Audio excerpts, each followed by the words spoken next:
예수님께서는 6월절에 오전 9시쯤에 십자가에 못 박히셨습니다. 구예루살렘 성의 북서쪽에 있는 골고다라는 그런 언덕이었는데, 골고다는 히브리어고 라틴어로 갈보리라고 그렇게 부르고 있습니다. 지금 성묘, 거룩한 묘라는 뜻인데 성모교회가 골고다 언덕에 지어져 있습니다. 정오 즈음에 하늘이 어두워졌고요. 그리고 오후 3시쯤 운명하셨습니다. 이 오후 3시가 유대인들에게는 6월절 양을 도살하는 시간입니다. 예수님께서 보라 세상 죄를 지고 가는 하나님의 어린 양이로다, 그렇게 세례 요한이 선포한 바가 있는데요. 세상 죄를 지고 가는 하나님의 어린 양이 6월절 양을 잡는 그 시간 오후 3시쯤에 운명하신 것으로 그렇게 여겨지고 있습니다. 십자가의 그 고통 속에서도 7마디의 말씀을 남겨주셨습니다. 가상칠언이라고 한자어로 이제 그렇게 표현하고 있죠. 마치 유언과도 같은 의미가 있고요. 그리고 구약의 말씀들이 아주 단순화시켜서 십계명으로 요약될 수 있다면, 신약의 말씀들은 가상칠언에 담을 수 있는 그런 여지가 있습니다. 가상칠언 말씀이 그래서 정말 중요한 말씀이죠. 가상칠언을 기억하고 무슨 말씀을 하셨는지 알고 있어야 돼요. 단순한 비교는 안 되겠습니다. 부모님이 무슨 유언을 남기셨는데 무슨 유언을 남기셨는지는 기억하고 있어야 돼요. 알고 있어야 되죠. 그리고 그 말씀을 묵상하고 뿐만 아니라 그 뜻을 따라 살아가는 것, 그 말씀을 지키는 그런 삶이 될 수 있기를 원합니다. 첫 번째 가상칠언의 말씀은 누가복음 23장 34절 말씀입니다. 아버지, 저들을 사하여 주옵소서, 자기들이 하는 것을 알지 못함이니이다. 마태복음에는 저들에 해당하는 이들의 모습이 기록되어 있습니다. 마태복음 27장 39절 이하에 지나가던 자들은 자기 머리를 흔들며 예수를 모욕하여, 모욕하는 자들, 십자가 위에 계신 예수 그리스도를 모욕하는 자들, 어떻게 모욕하냐면 이르되 성전을 헐고 사흘에 짓는 자여, 네가 만일 하나님의 아들이여든 자기를 구원하고 십자가에서 내려오라 라고 모욕을 했다는 것입니다. 그와 같이 대제사장들도 서기관들과 장로들과 함께 희롱하여 이르되, 앞에 사람들은 모욕하는 자들이고 같은 개념입니다만 뒤에 사람들은 희롱을 하는 자들이었습니다. 그가 남은 구원하였으되 자기는 구원할 수 없도다. 그가 이스라엘의 왕이로다. 지금 십자가에서 내려올지어다. 그리하면 우리가 믿겠노라. 그가 하나님을 신뢰하니 하나님이 원하시면 이제 그를 구원하실지라. 그의 말이 나는 하나님의 아들이라 하였도다. 라고 모욕하고 희롱하는 자들을 가리키는 아버지 저들을, 파테르 아페시스 아우토이스, 아버지 사하여 주옵소서 저들을, 그 저들이 바로 이와 같이 예수님을 모욕하고 희롱하는 그런 자들이었습니다. 예수님께서 십자가에서 남기신 첫 번째 말씀의 의미는 이제 용서. 기독교가 어떤 종교인가를 한마디로 할 수만 있다면 용서의 종교입니다. 용서. 하나님이 우리를 용서하신 것이 기독교고요. 그래서 우리에게 주신 말씀은 너희도 용서하며 살라 하신 것이 기독교예요. 그래서 예수님께서 십자가에 남기신 첫 번째 말씀도 용서. 하나님께 저들을 용서해 달라 하셨고, 그래서 또한 우리에게 용서하며 살라 하신 말씀이었습니다. 그것이 예수님께서 십자가에서 남기신 첫 번째 말씀이었습니다. 용서는 내가 원수 갚지 않고 그 심판을 하나님께 맡기는 것입니다. 대부분 우리는 내가 원수 갚고 싶거든요. 그런데 내가 직접 원수 갚지 않고 그 심판을 하나님께 맡기는 것이 용서입니다. 아멘. 용서에는 내가 누구를 용서해야 하는 일이 한 반 정도 있습니다. 다른 사람이 나에게 못하게 한 일들이 있잖아요. 그런 일들을 그냥 내가 원수 갚지 않고 그렇게 하는 것, 그것이 한 반 정도 있고요. 그런데 나머지 반이 또 있습니다. 그건 뭐냐면 내가 누군가에 가서 용서를 빌어야 되는 일입니다. 내가 용서해 주어야만 하는 사람은 없습니다. 그런 사람 없고요. 그런 삶이 없습니다. 물론 내가 누구를 용서해야 주어야 하는 그런 내용이 내 삶의 한 반 정도 됩니다. 그런데 한 반 정도는요, 내가 누군가에 가서 그 사람의 용서를 받아야 되는 그런 일도 내 삶의 반 정도 됩니다. 내가 인정을 안 해서 그렇지, 내가 몰라서 그렇지, 내가 누군가에게 아주 못되게 했거든요. 알고도 그랬고 모르고도 그런 일들이 있습니다. 그게 깨달아질 때 가서 내가 당신에게 한 일에 대해서 참으로 회개하니 나를 용서해 달라고 해야 될 일이 한 반 정도 있습니다. 그게 용서입니다. 그게 용서하며 사는 삶입니다. 그래서 예수님께서 첫 번째 십자가에서 하신 말씀은 우리에게 당부도 되지만 질문도 되고 또 그 고백을 들으시고자 한 이시기도 한데요. 십자가 위에서 우리에게 첫 번째 하신 말씀은 용서하며 살겠느냐 하신 그 질문입니다. 그럼 한번 대답해 보시기 바랍니다. 주님께서 저 중한 십자가 위에서 너도 용서하며 살겠느냐 하는 그 말씀을 우리에게 하신 것입니다. 두 번째 가상칠언의 말씀은 누가복음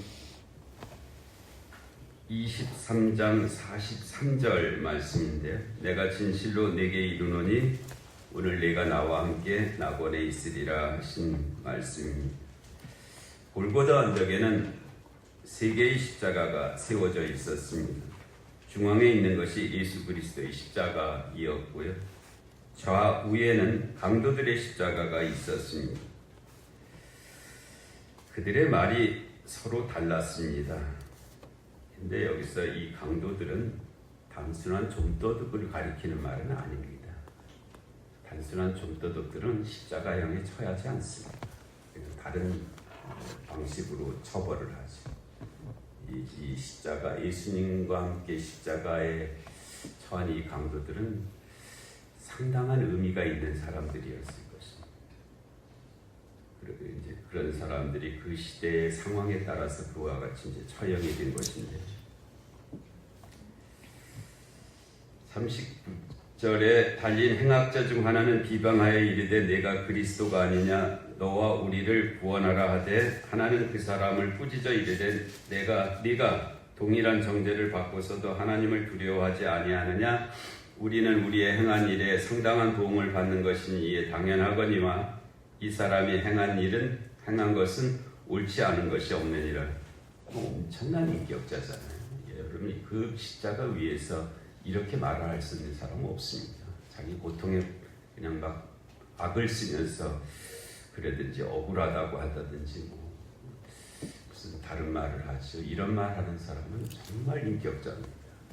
사람이 넉넉할 때는 좋은 말 많이 하거든요. 그런데 정말 어려운 자리가 되면 아주 험한 말 하기 시작합니다. 근데 이 사람은 십자가 위에서도 이런 말을 할 정도의 사람이었거든요. 그러면서 이르되 예수여 당신의 나라에 임하실 때 나를 기억하소서 하였습니다.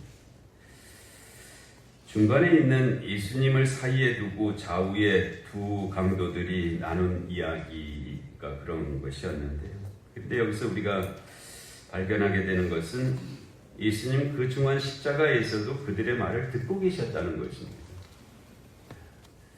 정말 내가 고통스럽고 힘들고 하면 남의 말이 안 들리잖아요. 내 문제가 이렇게 가득 차 있는데 남의 말이 들릴 리가 없습니다. 근데 예수님께서는 그들의 말을 듣고 계셨고요. 그래서 예수님께서 그에게 네가 오늘 나와 함께 낙원에 있으리라 하셨습니다.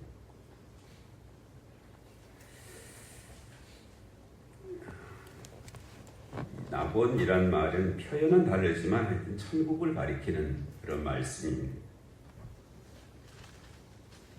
그러하니 우리들이 살아가면서 천국이 있음을 믿고 천국을 소망하며 이 세상에만 욕심을 내지 말고 살아야 할 것입니다. 배던 집사님 그 기도도 오늘 하셨는데요. 또 지옥이 있음을 믿고, 여러분 천국이 있다는 말은 지옥이 있다는 말입니다. 모든 것은 쌍수로 존재하거든요. 하나님의 말씀이 모두 짝이 있다 그랬어요. 이 세상에 하나님이 창조하신 모든 것은 쌍수로 되어 있습니다. 낮이 있으면 밤이 있고요. 남자가 있으면 여자가 있고, 악이 있으면 선이 있고, 다 이 쌍수로 존재하지 어느 비대칭으로 존재하는 것이 없습니다. 천국이 있다고 하는 것은 뭐예요? 지옥이 있다는 뜻입니다. 지옥이 있다는 것이 천국이 있다는 뜻입니다. 그러므로 지옥이 있음을 믿고 이 세상에서 지옥의 두려움을 가지고 살라 하신 말씀입니다. 그래서 예수님께서 십자가 위에서 두 번째 하신 말씀을 질문으로 바꾼다면, 네가 천국이 있음을 그리고 지옥이 있음을 믿느냐 하신 그 말씀, 거기에 대해서 우리가 대답하면서 살아가야 할 것입니다.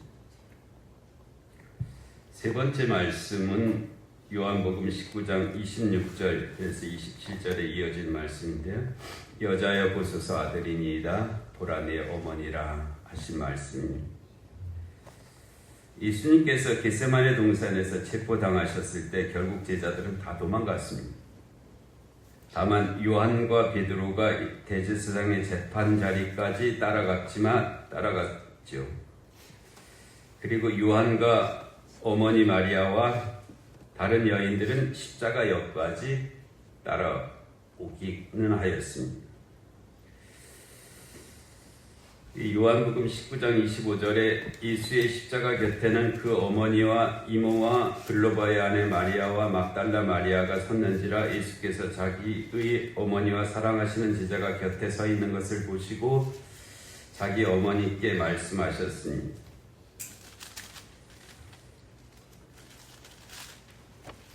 십계명의 제 5계명이 네 부모를 공경하라, 인간에 관한 첫 번째 계명인데,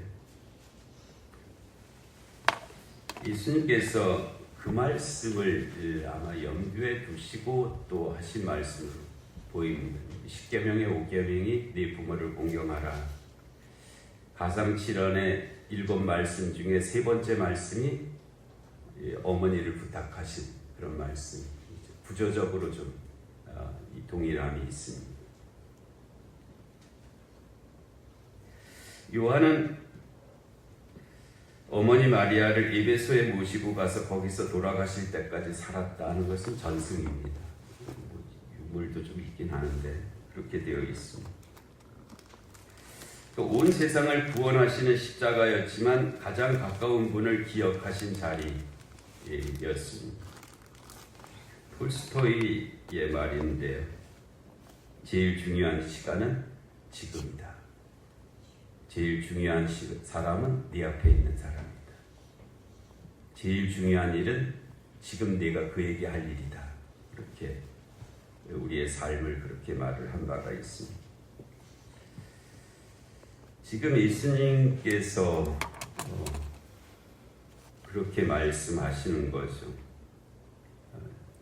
그 요한에게, 사도 요한이죠. 사도 요한에게 어머니 마리아를 부탁하는 그런 말씀을 남기셨는데, 그 말씀을 질문의 형태로 다시 바꾼다면 그것입니다. 지금 내 앞에 있는 사람에게 잘해주며 살겠느냐?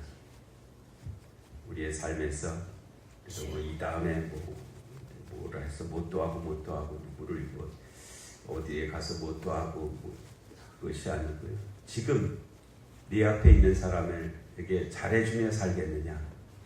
그것이 예수님께서 세 번째 십자가에서 우리에게 남기신 말씀. 지금 이담 아니고요. 저기 다른 교회 누구 아니고 지금 네 앞에 있는 사람에게 잘해주며 살겠느냐? 살아라 하신 말씀이 십자가에서 세 번째 우리에게 남기신 말씀입니다. 가상칠언 네 번째 말씀은 마태복음 27장 46절에 엘리 엘리 라마 사박다니, 이건 히브리어가 아니고 아람어입니다.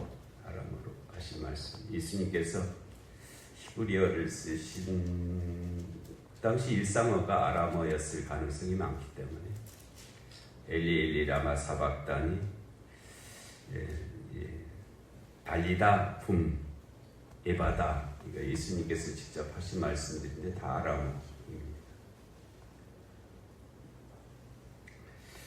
예수님이 십자가에 달리신 지 3시간 후, 즉 정오쯤에 온 땅에 어둠이 임하여 오후 3시까지 계속되었다 하였습니다. 마태복음 27장 45절에 제6시로부터 온 땅에 어둠이 임하여 제9시까지 계속되더니 제9시쯤에 예수께서 크게 소리질러 이르시되 엘리 엘리 라마 사박다니 하시니, 이는 곧 나의 하나님 나의 하나님 어찌하여 나를 버리셨나이까 하는 뜻이라. 거기 섰던 자 중 어떤 이들이 듣고 이르되 이 사람이 엘리야를 부른다 하고, 엘리 하니까 예수님 나의 하나님이라고 부른 건데 엘리야를 지금 부르고 있다. 그 중에 한 사람이 달려가서 해면을 가져다가 신포도주에 적시어 갈대에 끼워 마시게 하거늘 그 남은 사람들이 이르되 가만두라, 엘리야가 와서 그를 구원하나 보자 하더라. 이 엘리 엘리 라마 사박다니 하신 이 말씀이 참 어렵죠. 도대체 무슨 말씀일까? 시편 22편 시작이 내 하나님이여 내 하나님이여 어찌 나를 버리셨나이까? 어찌 나를 멀리하여 돕지 아니하시오며 내 신음소리를 듣지 아니하시나이까? 이건 유대인들은 다 아는 시편입니다. 예수님께서 그 시편을 인용해서 아마도 그 말씀을 하시는 것 같다. 대개 이제 거기에 동의하고 있습니다. 그냥 자신의 어떤 고통이나 두려움, 원망 뭐 그런 것을 표현하신 말씀 일리는 없고, 이제 그 시편 22편의 마지막 절이 여호와를 두려워하는 너희여 그를 찬송할지어다, 야곱의 모든 자손이여 그에게 영광을 돌릴지어다, 너희 이스라엘 모든 자손이여 그를 경외할지어다. 그는 공고한 자의 공고를 멸시하거나 싫어하지 아니하시며 그의 얼굴을 그에게서 숨기지 아니하시고 그가 울부짖을 때에 들으셨도다. 24절까지 되는 긴 말씀이기 때문에 그 말씀을 십자가 위에서 다 하실 수는 없고 그 시작을 그렇게 말씀하신 것이죠. 당장 하나님의 부재 또는 하나님의 결핍이 있어 보인다 할지라도 그러나 끝내는 그렇지 않다 하는 것을 내가 지금 당부한다. 그 하나님을 믿고 살기를 바란다. 질문 형태로 하면 살겠느냐? 지금 당장 내 앞에 하나님의 부재가 있는 것 같고 내 앞에 하나님의 역사의 결핍이 있는 것 같다 할지라도 그 너머에 있는 그 하나님의 그 섭리를 내가 지금 믿으며 지금의 삶을 감당할 수 있겠느냐, 감당하기를 바란다. 그런 말씀을 이제 네 번째 하신 것이죠. 그럼 그 주님의 십자가의 절규를 통해서 십자가 너머에 있는 구원을 믿으시기 바랍니다. 그리고 거기에 대답하시기 바랍니다. 지금 당장은 하나님이 부재하신 것 같고 하나님의 역사에 결핍이 있는 것 같다 할지라도 저는 그 너머에 있는 하나님을 믿습니다. 그래서 시편을 편집할 때 22편 다음에 23편을 갑자기 갖다 놨어요. 23편의 시작이 어떻게 됩니까? 여호와는 나의 목자시니 내게 부족함이 없으리로다. 22편의 시작이 나의 하나님 나의 하나님 어찌하여 나를 버리셨나이까로 시작되는데 23편이 그거를 대답을 해주고 있습니다. 여호와는 나의 목자시니 내게 부족함이 없으리로다. 그건 아마 의도적인 편집으로 그렇게 보입니다. 가성칠언 다섯째 말씀은 요한복음 19장 28절인데 내가 목마르다 하신 말씀입니다. 거기 신포도주가 가득히 담긴 그릇이 있는지라 사람들이 신포도주를 적신 해면을 우슬초에 매어 예수의 입에 대니 하셨는데 해면은 이제 포도주를 흡수하는 물질이고요. 스펀지 같이 되어 있습니다. 우슬초는 길이가 한 40cm, 길어야 40cm입니다. 우슬초는 식물인데 예수님의 십자가가 높은 것이 아니라 하는 것이죠. 왜냐하면 우리가 영화에서 보는 그 예수님의 십자가 너무 높잖아요. 그러면 우슬초로 거기 댈 수가 없습니다. 불가능합니다. 예수님의 십자가를 바라보기가 싫어서 그렇고 사람이. 왜냐하면 너무 잔인하기도 하고 민망하기도 하고 부끄럽기도 하고 하니까 예수님의 십자가를 저 위에다 올려다 버리고 그림에서도 올리고 다 올려버리죠. 실제로는 우리 눈과 가까이 있었을 십자가인데 그렇습니다.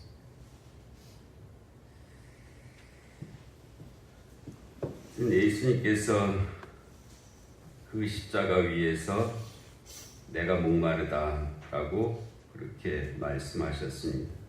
육신적 목마름이 당연히 있으시죠. 왜냐하면 십자가에 오르시기 전에 채찍으로 맞으셨는데 그 채찍 끝에는 납덩이들이 매여 있었거든요.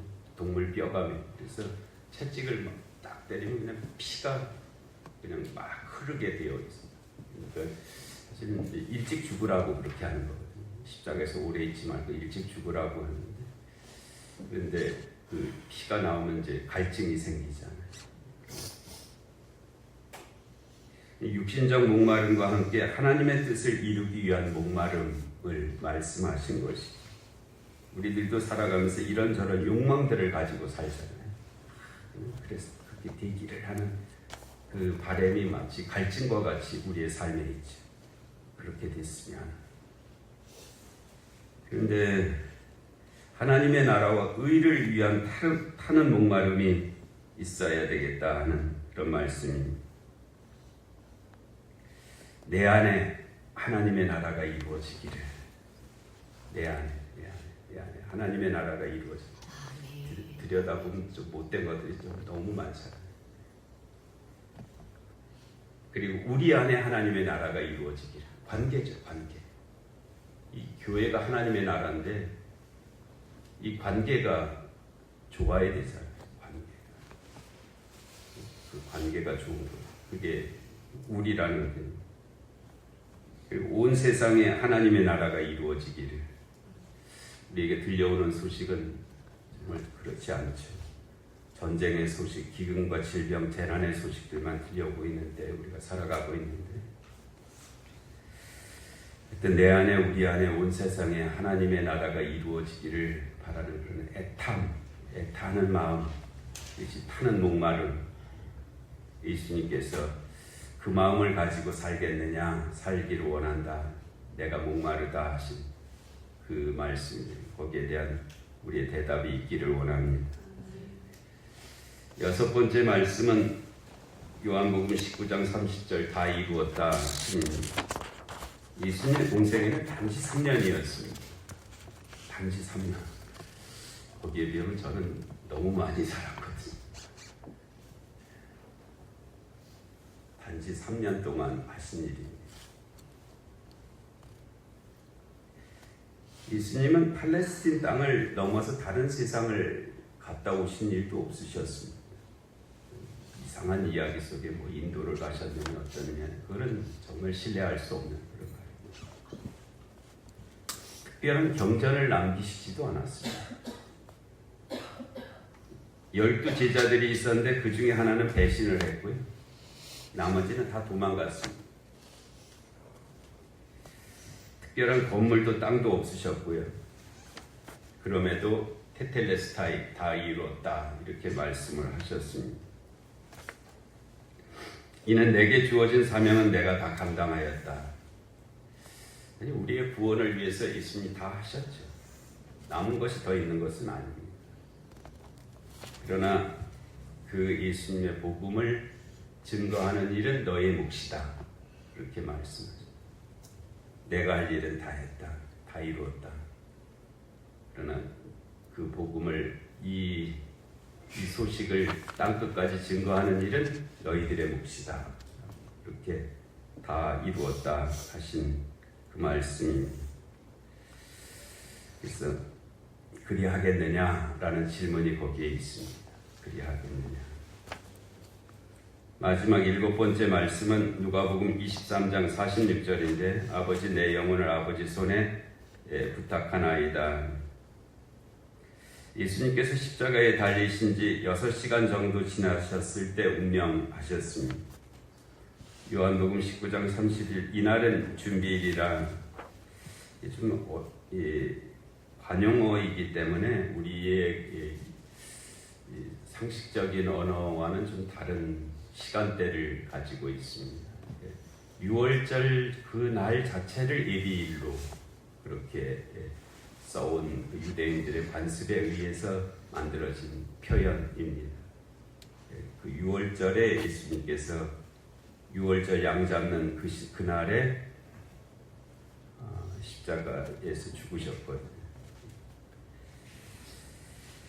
그래서 이날은 준비일이라 유대인들은 그 안식일이 큰 날이므로 그 안식일에 시체들을 십자가에 두지 아니하려 하여 빌라도에게 그들의 다리를 꺾어 시체를 치워달라 하니 그렇게 하신 말씀. 그중 한 군인이 창으로 옆구리를 찌르니 곧 피와 물이 나오더라 하신 말씀.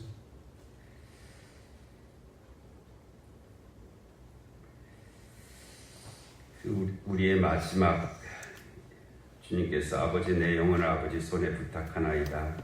우리의 마지막 죽음의 자리가 어떤 형태가 될지는 모릅니다. 어떤 상황 속에서 우리의 마지막 죽음의 자리가 임하게 될지는 알 수가 없어요.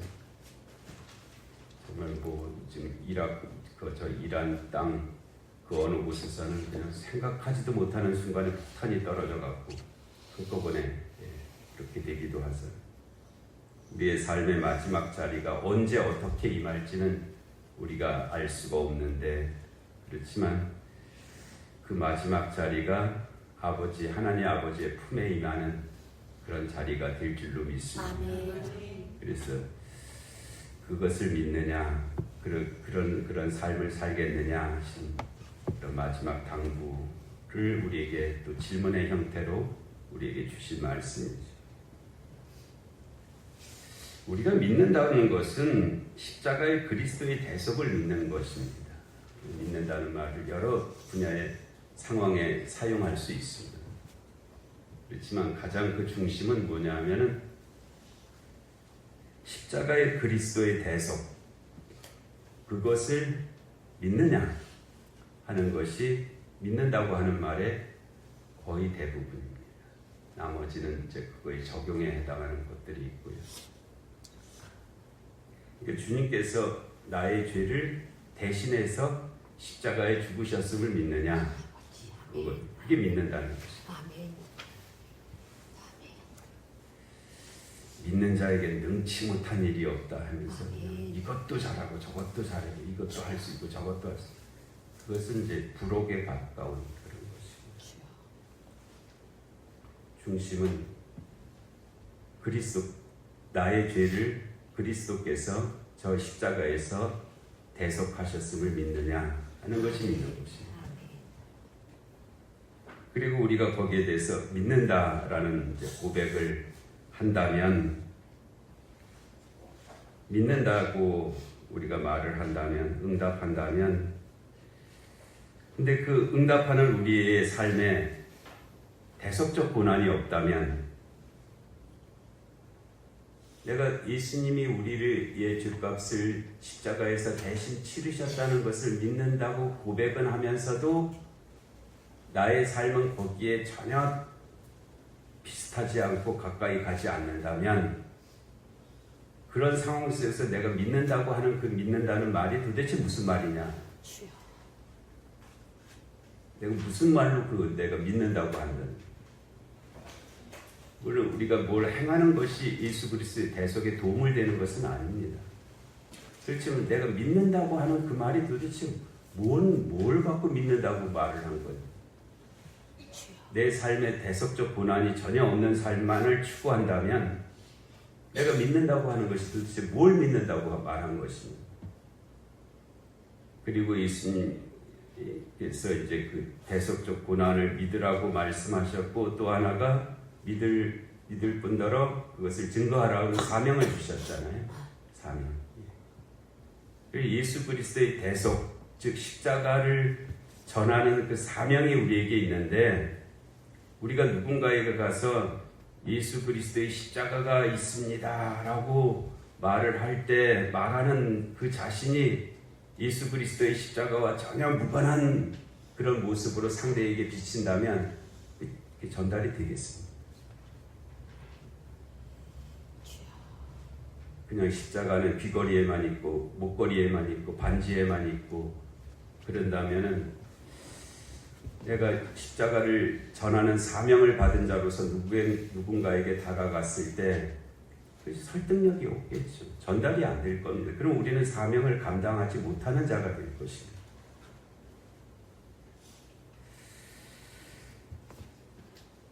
이 모든 것을 단순화하면은 사실은 믿는다고 하는 것은 손해보며 사는 일입니다.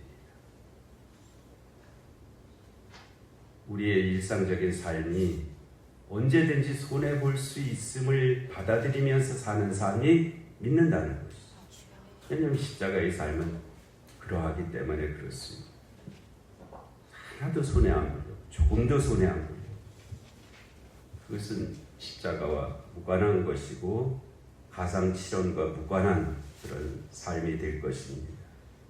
그래서 오늘 올해도 제가 해마다 고난주간에는 이 가상칠언의 말씀을 드리는데요. 이 가상칠언의 말씀이 더 큰 울림으로 들려지기를 원하고요. 거기에 대한 우리의 대답이 그래도 조금이라도 더 진솔해지는, 간절해지는 그런 2026년 되게 하실 줄로 믿습니다. 은혜로우신 하나님 아버지, 올해도 저 중한 십자가 위에서 우리에게 남긴 7마디의 말씀을 저희들이 듣습니다. 하나님 더 들려지게 하여 주옵시고, 그 말씀 앞에 저희들의 대답이 더 신실해지게 하여 주시옵소서. 예수님의 이름으로 기도하옵나이다. 아멘.